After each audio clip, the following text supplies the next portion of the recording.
السلام عليكم ورحمة الله وبركاته. كيف الحال؟ أهلا في أولى ليالي الفاينل الغريبة يعني. ده بروفيشناليزم يعني. أنا كدكتور واحد المفروض هبقى دكتور إن شاء الله. أنا ليه أدرس بروفيشناليزم؟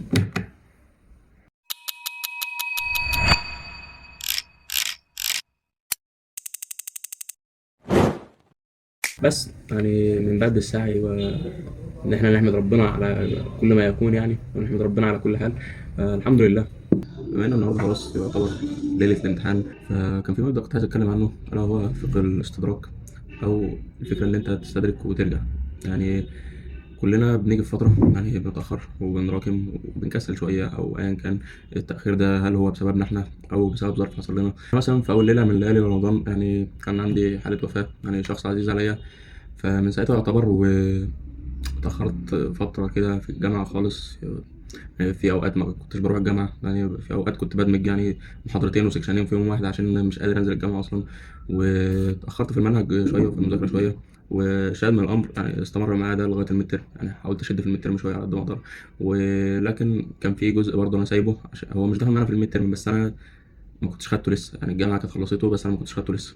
فشاهد من الأمر بنيجي بقى في وقت الامتحانات فعايزين نستدرك ده كله، ومش شرط في وقت الامتحانات. الاستدراك أو معنى الاستدراك بالمختصر كده إن أنت بتبذل يعني جهد كبير شوية أكبر من اللازم عشان تحصل أو تسد النقص اللي حصل في الفترة اللي فاتت، أيا كان بقى إيه هو الشيء اللي أنت بتستدرك فيه. دي من النعم والحاجات الجميلة إن الاستدراك مش بس في الأمور الدنيوية، لأ بالعكس، فدي فقه كبير جدا في الأمور الدينية كمان، ودي أحسن حاجة في الأمور الدينية. إن أنت تقدر تسد النقص اللي حصل، يعني تقدر تسد الثغرة اللي حصلت بإن أنت عملت ذنب معين، فهترجع تتوب وتستدرك ذلك وتكسر من الأعمال الصالحة عشان تكفر عن الذنب ده وتستدرك النقص اللي حصل ده. بالظبط زي ما بيعمل الصحابة في وقت الرسول عليه الصلاة والسلام وهم لسه داخلين الإسلام. ففاتهم وقت كبير جدا ان هم ما كانوش مسلمين فيه. هم دخلوا الاسلام بتلاقيهم ان هم بيحاولوا يغتنموا على قد ما يقدروا، يعني ما يضيعش وقت، يعني يغتنم ويزود من الاعمال والمجهود اللي هو بيبذله على قد ما يقدر. نيجي لنقطه مهمه الا وهي التخطيط وعدم العشوائيه. ما تسيبش نفسك ان انت مش عارف انت هتعمل ايه، انت مش عارف انت المفروض الوقت ده حاليا انت هتعمل فيه ايه. انت سايبها كده تمشي زي ما تمشي، يعني انت عندك الامتحان بكره ومش مخطط للوقت اللي انت تستثمره. الوقت ده انا هحل فيه، الوقت ده انا هذاكر فيه، الوقت ده انا هراجع فيه، الوقت ده انا هكون فيه في المواصلات، الوقت ده انا خلاص داخل اللجنه او هسلم او هعمل ايا كان اللي انا هعمله قبل الامتحان. فما تسيبش الدنيا تمشي زي ما تمشي كده. الشيء ده ماشي معاك في الجانب الديني كمان، ان انت مثلا انت اذنبت، انت بعدت عن ربنا فتره معينه، فدلوقتي فقت وتبت وعايز تنتج وعايز تقرب من ربنا. فما تسيبش نفسك اللي هو انا هيجي وقت الصلاه فاقوم اصلي وبعدين اشوف هعمل ايه بقى.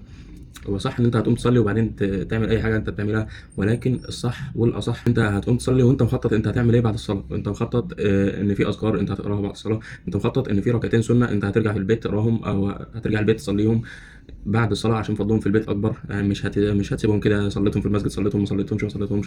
فلا، انت مخطط انت هتعمل ايه. انت مثلا عندك دلوقتي داخل على العشر الاوائل من ذو الحجه، فالفضل العمل فيهم كبير جدا. فما تسيبش اللي هو اما نيجي للعشر الاوائل هنشوف هنعمل ايه. لا، انت خطط.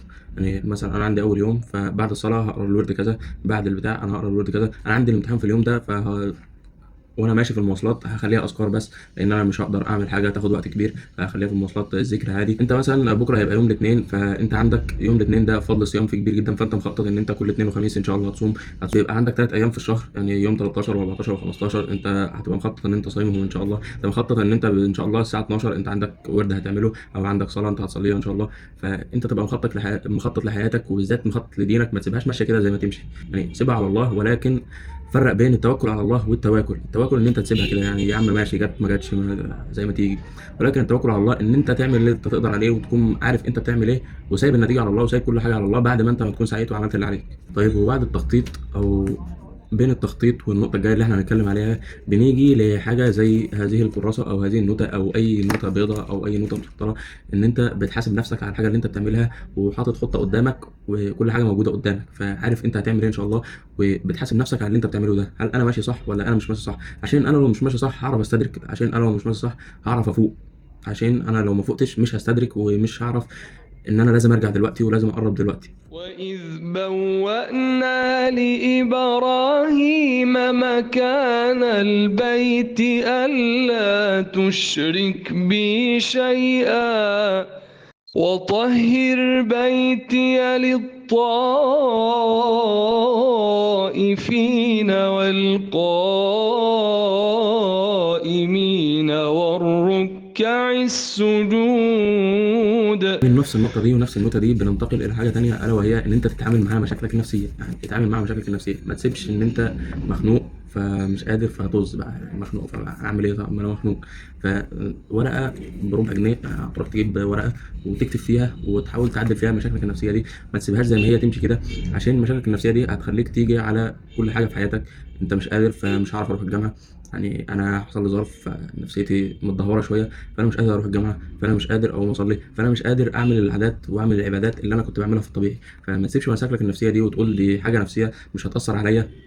لا، هي هتأثر جدا، وهتأثر في دينك قبل ما تأثر في دنيتك كمان، والتأثير في الدين والدنيا هيبقى كبير جدا بسبب المشاكل النفسية دي، بسبب إن أنت حاجة بسيطة بس أنت طنشتها، حاجة بسيطة بس أنت ما اديتهاش اهتمام وقلت عادي يا عم دي حاجة نفسية مش هتأثر. فهتدمر حاجات كتير. وما تقولش برضو انها انا لو كنت كملت يومها، انا لو كنت اللي عملت اللي عليا يومها ومراكمتش، ولو كذا ما كانش حصل. فده كله بيفتح عمل الشيطان، والشيطان عايزك تقف مكانك، الشيطان عايزك تتخنق اكتر، الشيطان عايزك ما تتحركش من مكانك. فاستعن بالله ولا تعجز، يعني اترك كل هذه المشاكل، اترك كل هذه الصراعات، اترك كل هذه النزاعات، وركز في الشيء اللي انت بتعمله بس. يعني انا عندي امتحان بكره ان شاء الله، فانا هترك بقى ان انا ما ذاكرتلوش، او هترك ان انا ما حلتش كويس، او هترك ان انا مش قادر، ان انا تعبان، ان حصل مشكله اول امبارح، ان حصل مشكله دلوقتي، ان هيحصل مشكله قبل الامتحان. اترك ده كله وهركز في الامتحان بس اللي عليا، وهركز في الحاجه اللي عليا بس. ناوي ان انا احفظ قران مثلا، فهترك بقى ان انا كنت نسيت، هترك ان انا بطلت وانا صغير، كنت بحفظ وانا صغير وبطلت لسبب ما، هترك ان انا بلعب، هترك ان انا بعمل ذنوب، هترك ان ده كله، وركز في العمليه اللي انا بعملها، وركز ان انا عايز احفظ قران، وفي العمليه ان انا احفظ قران فعلا ان شاء الله. فبس بقالي شويه بصراحه ما بقراش حاجه، يعني الكتاب مرمي في الشنطه بقاله كتير قوي ما قراتش منه حاجه. فنحاول نبدا ندبس نفسنا برضو في القراءه مع المذاكره، يعني كله كده فاهم ان شاء الله. كما لو تفصل فسريعا، بصراحة كده هذا الكتاب يعني جميل، الكتب الجميلة بصراحة اللي هتساعدك في حوار الصلاة وحوار الخشوع والكلام ده كله، يعني كتاب جميل بصراحة. واخيرا انا عايز افكرك بحاجه مهمه جدا، الا وهي ان انت تستعين بالله وتتوكل على الله. يعني ذكرناها في فيديوهات كتير وذكرناها في فيديوهات مخصوص ليها، ولكن استعين بالله وتوكل على الله. يعني قال رسول الله صلى الله عليه وسلم استعين بالله ولا تعجز. يعني وصراحة هذا الفيديو مقتبس من فيديو لأخت ما على اليوتيوب برضو، ممكن أحط لكم اللينك بتاعها إن شاء الله. وفي نفس الوقت يعني اللينك بتاع النوتة دي أو النوتات كتير والبراند عامة إن شاء الله هيساعدك، هتلاقيه في الوصف برضو. وكان معكم محمد البسيوني، وبالتوفيق إن شاء الله، سلام.